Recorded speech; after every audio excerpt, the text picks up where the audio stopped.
ఓం శ్రీ మాత్రే నమః.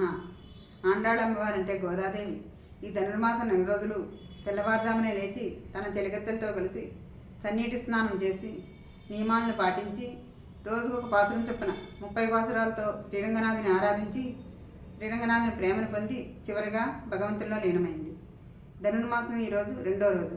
ఇప్పుడు మనం 2వ పాసురం చెప్పుకుందాం.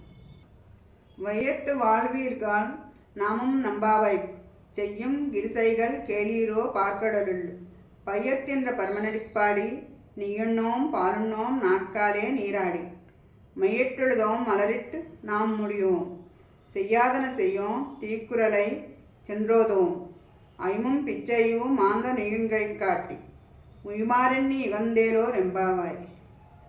ఇప్పుడు తెలుగులో భావం చెప్పుకుందాం. భగవద్ ప్రాప్తికై భక్తులు కొన్ని నియమములను అనుసరించవలేను. దుఃఖమయమైన ఈ ప్రపంచములో శ్రీకృష్ణుని అనుగ్రహముచే ఆనందము అనుభవించుతున్న వారులారా, మేము మా వ్రతమును ఏర్పరచుకొని నియమములను వినుడు. పాల సముద్రములో నిద్రించుతున్న పరమాత్మ యొక్క పాదపద్మములకు మంగళము పాడదము. వ్రతాచరణ కాలమున నీటిని గాని పాలను గాని అనుభవింపము. తెల్లవారుజామునే మేలుకొని చన్నీటినే స్నానమాచరించదము. కళ్ళకు కాటుగా అలంకరించుకొనము. కేశపాతమున సువాసన గల పూలదండలను ధరించము. చెడు పనులను మేము ఆచరించము. ఇతరులకు బాధ కలిగించే మాటలను కానీ అసత్యములను కానీ పలుకము. ఇతరులకు హాని నునర్పము. జ్ఞాన సంపన్నులైన మహాత్ములను అధికముగా సత్కరించదము. బ్రహ్మచారులకు భిక్షుకులకును భిక్షపెట్టెదము. ఈ సంసారము నుండి తరించు ఆలోచన చేయుచుందుము.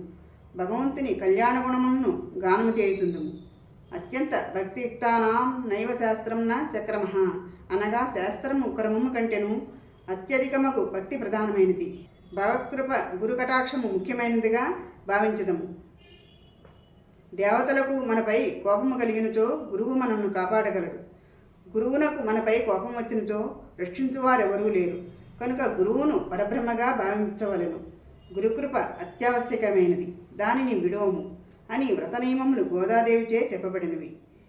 ఈ భావంలో గోదాదేవి గురువు యొక్క ప్రాధాన్యత గురించి చెప్పబడింది. రేపు మనం 3వ పాసురం చెప్పుకుందాం. ఓం శ్రీమిత్యే గోదాదేవి నమః. ఓం నమో నారాయణాయ.